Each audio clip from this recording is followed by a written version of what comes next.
Hello friends, स्वागत है एक नई वीडियो में। अगर आपके पास भी Oppo A5 5G है और आप भी चाहते हैं डायल पैड से ऑल हिस्ट्री क्लियर हो जाए तो कैसे आप इसे कर सकते हैं, तो चलिए वीडियो करते हैं स्टार्ट।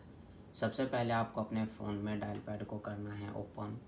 सबसे टॉप में लेफ़्ट साइड में 3 डॉट का ऑप्शन मिलेगा, क्लिक करना है। सेटिंग्स पर क्लिक करना है। उसके बाद आपको इस टाइप का इंटरफेस देखने को मिलेगा। सॉरी गाइस, 3 डॉट पर क्लिक करेंगे, यहाँ पर आपको मिलेगा क्लियर कॉल हिस्ट्री, क्लिक करना है। ओके पर क्लिक करना है। आपका जो है सभी हिस्ट्री क्लियर हो जाएगा। तो आप इसी तरह से कर सकते हैं। तो आज की वीडियो में बस इतना ही।